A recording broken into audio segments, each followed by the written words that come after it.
Ada pohon yang sangat pahit, tetapi buahnya sangat manis, yaitu pohon kesabaran.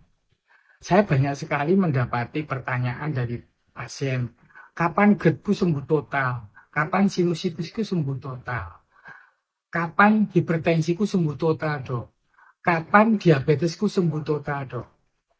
Jadi pertanyaan seperti itu menggambarkan semacam keputusasaan bahwa para pasien tersebut mengharapkan hasil yang bagus langsung dan kemudian bahagia selamanya. Itu namanya obsesi happy ending. Ada yang perlu disadari bahwa kenyataan itu harus dipeluk. Demikian kemudian usaha yang keras, usaha yang ikhlas, itu yang akan menjadikan kesehatan kita lebih baik.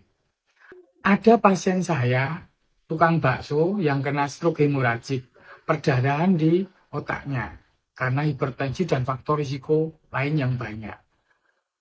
Beliau sampai tidak sadar, tetapi kemudian berhasil sadar kembali, kesadarannya membaik, tetapi menimbulkan sisa kelumpuhan di separuh anggota badannya. Dalam 3 bulan beliau tidak bisa jalan. Tetapi kemudian dengan niat yang kuat bersama istrinya, beliau mengikuti fisioterapi dan kemudian berlatih sendiri. Jalan pakai tongkat memean itu, terus kemudian mulai beralih pakai tongkat yang satu. Dan kemudian juga ke alternatif untuk diurut, dipijit maupun direfleksi.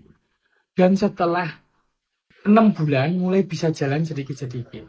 Dan pada 1 tahun saya kemarin ketemu sudah jalan-jalan di depan perumahan, komplek perumahan, dan mudah-mudahan berikutnya sudah bisa mendorong bakso lagi atau mengontrak kios. Demikian juga ada satu pasien saya yang kena CA pulmo atau kanker paru.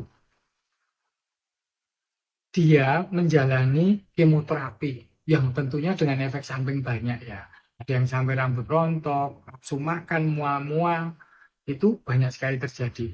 Kemudian dia berlanjut dengan radioterapi, yaitu terapi sinar yang dilakukan selama 5 hari dalam seminggu, selama 7 minggu. Bagaimana perjuangan dia itu akhirnya membuahkan hasil.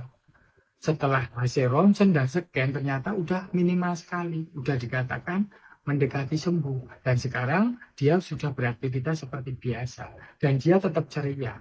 Dan kemarin ketemu saya banyak sekali senyum. Jadi buat teman-teman yang sedang menderita sakit, entah itu sakit yang serius atau yang enggak serius, tetapi pikirannya penuh dengan kecemasan, mulai ingat pohon kesabaran tadi. Usaha yang keras, niat yang ikhlas itu akan membuahkan hasil yang lebih baik. Bagaimanapun, hari berganti hari dan kita itu menua. Akan rugi rasanya kalau kita itu hanya tiap hari membayangkan titik jauh di mana sembuh total. Ketika sudah sembuh total pun mungkin kita sudah semakin tua juga. Demikian juga buat teman-teman yang saya sering dengar bicara bahwa kalau usahaku udah sukses, aku akan pindah ke kampung, bla bla bla bla, kemudian aku punya rumah dekat dengan alam, aku baru menikmati hasil. Atau ketika aku udah pensiun, aku baru menikmati hidup. Atau ketika anak-anakku udah selesai kuliah semua, aku bisa menikmati hidup. Demikian loncatan berpikir itu membuat hidup tidak tentram. Lebih baik jalani dan nikmati dan syukuri yang ada sambil tetap berusaha. Jadi yang paling penting dari pohon kesabaran tadi, bahwa sesuatu yang dikerjakan dengan mengikuti proses, dengan niat yang ikhlas, itu akan membuahkan hasil yang lebih baik, lebih sehat tentunya.